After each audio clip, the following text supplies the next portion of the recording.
भारत में इस चीज़ की चर्चा जरूर चली है कि कुछ शहर स्मार्ट बनाने चाहिए। उसका मसौदा क्या होगा, वो होंगे कैसे, कहाँ आएंगे, इस बारे में सब हवा में चल रहा। अगर किसी के दिमाग में हो तो अलग बात है, अखबारों में और दूसरों के सामने वो चीज़ खुल के नहीं आई है कि स्मार्ट सिटी मतलब क्या होती है। क्या बाकी शहर बेवकूफ़ हों? तो वो एक बहुत अजीब चीज़ होगी कि स्मार्ट सिटी मतलब ये स्मार्ट हो गई और बाकी शहर बेवकूफ़ हो गए। कई जगह सुनते हैं कि डाउनटाउन पुराना शहर और बाकी नया बसावट, इतना तो समझ में आता है। जितनी राजधानियां हैं देश में, अमूमन अधिकांश में एक डाउनटाउन है, पुराना शहर, और बाकी नई बसावट है। अगर कुछ नए बसे हुए शहर अगर भारत में देखें तो चंडीगढ़, गांधीनगर, भुवनेश्वर जो पूरी तरह से बनाए गए, इसमें से 2 राजधानी हैं, तीनों राजधानियां हैं। अब राजधानी आपने बसाई और एक चंडीगढ़, भुवनेश्वर को छोड़ के गांधीनगर तो अहमदाबाद से जुड़ा ही हुआ है, स्मार्ट होते हुए भी वो एक एक्सटेंशन बन के रह गया। अभी इस बारे में कहना अजीब होगा कि स्मार्ट सिटी स्मार्ट ही रहेगी, जो आधुनिक रहेगी, और वो कितने दिन तक रहेगी। हो सकता है कि आज आप स्मार्ट लग रहे हैं, लेकिन 10 साल बाद जब आप बड़े हुए, जब शहर बन के खड़ा हुआ तो वो बूढ़ा हो गया। स्मार्ट जो रहेगा शहर, वो कैसा रहेगा, इस बारे में लोगों के अलग अलग मत हो सकते हैं। हो सकता है कि दक्षिण भारत में वो कहेंगे स्मार्ट शहर वो होगा जिसमें सोफा सेट ड्राइंग रूम में नहीं होगा, और उत्तर भारत के लोग कहें कि स्मार्ट सिटी वो होगी जिसमें सोफा लगाने की ज़रूरत नहीं, सीमेंटेड बन जाए, फुली एयर कंडीशन हो। साउथ में हो सकते कहें कि नेचुरल एयर सर्कुलेशन होनी चाहिए। इन चीज़ों को छोड़ भी दें अगर हम, तो एक जो अच्छा शहर है अगर हम उसको स्मार्ट कहें तो हमारी परिकल्पना क्या होगी, उस पर हम जरूर चर्चा कर सकते हैं। तो एक अच्छा शहर वो होगा जिसमें हम अमूमन हमारा दम न घुटे और हमको बाकी सुविधाएं जो आम जिंदगी में जो चाहिए होती है वो मिल जाए। और महत्वपूर्ण चीज़ है कि वहाँ पानी, सुरक्षा और जीविकोपार्जन के तरीके और उपाय, ये महत्वपूर्ण चीज़ है। आज अगर देखोगे भारत में तो एक उज्जैन शहर ऐसा है कि जहाँ जितनी फैक्ट्रियाँ लगती हैं, एक कारण या दूसरे कारण से वो बंद हो जाती हैं। शहर बस गया फैक्ट्रियों के हिसाब से, फैक्ट्रियाँ हो गई बंद, तो मकान बड़े बड़े हैं और पैसे की आमद है नहीं। तो जैसे गांव में कई जगह आपको झोपड़पट्टी में गरीब लोग मिलेंगे, वहाँ शहरों में गरीब लोग, जमीन की कीमतें तो बढ़ गई लेकिन खरीदार नहीं। तो वहाँ लोग कहते हैं कि बूढ़े लोगों के रहने के लिए बहुत अच्छी जगह है, पैसा जोड़ के आया है, तो शहर में उल्लास नहीं। अब उल्लास कब आता है, या तो जब अर्ध महाकुंभ लगे या महाकुंभ, और पैसे कमाने वाले भी 12 वर्ष में पैसे कमा लेंगे खूब सारा। जब 1-2 करोड़ लोग आते हैं नहाने, स्नान करने, पैसा खर्च करने, और उसको तो चीज़ें उन शहरों की कैसे होंगी ये देखना।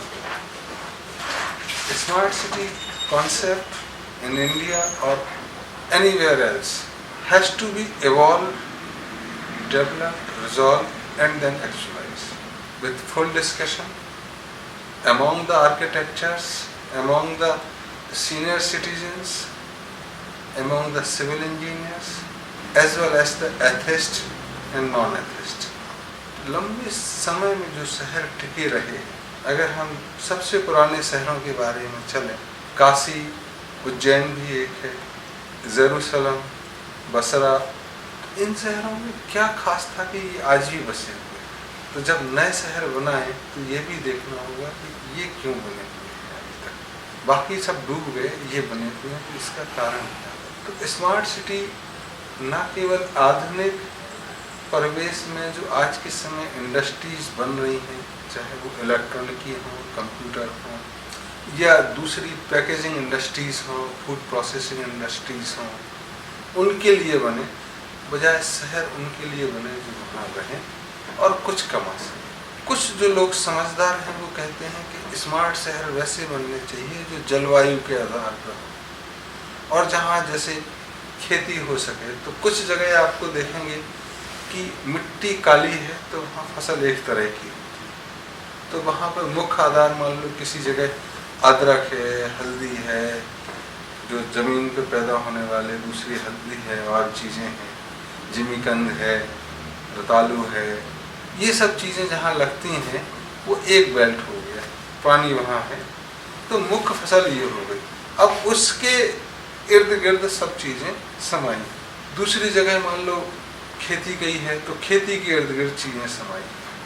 ऐसे ही कई लोगों को लगता है कि इंडस्ट्रीज़ की तरह हम कर सकते हैं, लेकिन इंडस्ट्रीज़ एक लंबे समय में चल सकें नहीं चल सकें, इससे प्रश्न चिन्ह लगा हुआ है। भारत में अगर देखें तो कुछ शहर स्टील प्लांट के कारण बन गए हैं, कुछ हैवी इलेक्ट्रिक के कारण बन गए हैं, कुछ पावर प्लांट्स के कारण, कुछ रिफाइनरीज के और पेट्रोकेमिकल्स के कारण बसे। उसमें जब बसे थे तब कामगार लाख 1.5 लाख थे, अब कम होते होते 10-20 हज़ार 25 हज़ार बचे हुए। उनको सप्लाई करने के लिए दूसरी इंडस्ट्रीज हो गई। तो एक जो लाइवलीनेस थी शहर की शुरू में, आज वो लाइवलीनेस नहीं बची, भीड़ और शोर में तब्दील हो गई। तो क्या हम ऐसे शहरों को स्मार्ट कल के दिन देखना चाहेंगे, उनकी दुर्गति? तो शहरों के लिए प्लानिंग तो जरूरी है, और 100 नहीं 1000 बने तो भी अच्छा है, और देश में 1000 से ज़्यादा शहरों की ज़रूरत है। लेकिन मुख्य रूप से हम शहर किसके लिए बसाना? विदेशी निवेश के लिए, विदेशी इंडस्ट्रीज के सेटअप करने के लिए, जगह देने के लिए, या हम अपने लोगों को अच्छी तरह रहने की व्यवस्था? अगर तीसरा कारण है कि अपने लोगों को रहने की व्यवस्था, तो शायद जो 1857 के बाद लोग भाग के जंगल में रहे और आज हेमलेट्स में या कुन्नों में रह रहे हैं, उनको बसाने के लिए शहर बसाने की जरूरत है, उनको मुख्य धारा में लाने की जरूरत है। और वो इस तरह से नहीं होना चाहिए कि जैसे ये नाम पे आवास योजना, इंदिरा आवास योजना, जवाहर आवास योजना, अटल बिहारी आवास योजना, कि 5000 घर बना दिए और दिल्ली के किनारे बना दी, तो दिल्ली का एक्सटेंशन हो गया और आपने उसमें लोअर इनकम ग्रुप को दिया और वो भी 20 लाख के, उसका कोई फायदा नहीं।